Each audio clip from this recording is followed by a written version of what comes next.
આ તમને ઝૂપડું લાગશે પણ હકીકતમાં આ એક યુનિવર્સિટી છે. અહીં શીખવાડવામાં આવે છે ભૂખમાં ધીરજ, ગરીબીમાં ઈમાનદારી અને ઓછામાં સુખ રહેવાની કળા. આ વિડીયો સ્કીપ ના કરશો કારણ કે અંત સુધી પહોંચતા પહોંચતા તમારો વિચાર બદલાઈ જશે. મિત્ર, આજે હું તમને કઈ લક્ઝરી ઘર નહીં, કઈ બંગલો નહીં, પણ એક એવું ઘર બતાવું છું જ્યાં મોબાઈલ નથી પણ સંસ્કાર છે, એસી નથી પણ શાંતિ છે અને પૈસા ઓછા છે પણ માન બહુ છે. આ ઝૂંપડું લાકડા, ઘાસ, પ્લાસ્ટિક અને માટીથી બનેલું છે. પણ આ દિવાલોમાં કોઈ કમજોરી નથી. અહીં રહે છે મજબૂત હિંમત. અહીં રહેતા લોકો સવારે સૂરજ સાથે ઉઠે છે, ખેતરમાં પરસેવો વહાવે છે અને રાત્રે થાકેલી આંખો સાથે પણ સંતોષમાં ઊંઘે છે.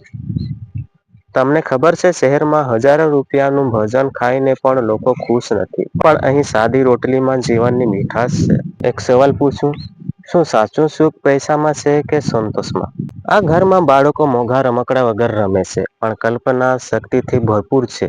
અહીં ટીવી વગર વાર્તાઓ છે, વાઈફાઈ વગર વાતો છે અને સોશિયલ મીડિયા વગર સાચા સંબંધો છે. આ ઝૂંપડું આપણને શીખવે છે ઓછામાં જીવવું એ ગરીબી નથી પણ એક કળા છે.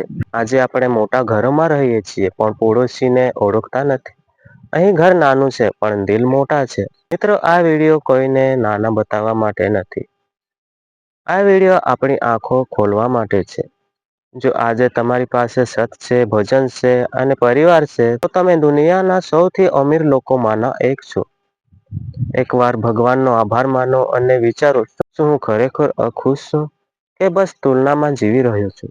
આ વિડીયો જો તમારા દિલને સ્પર્શી ગયો હોય તો લાઈક, કમેન્ટમાં લખજો, હું કૃતજ્ઞ છું.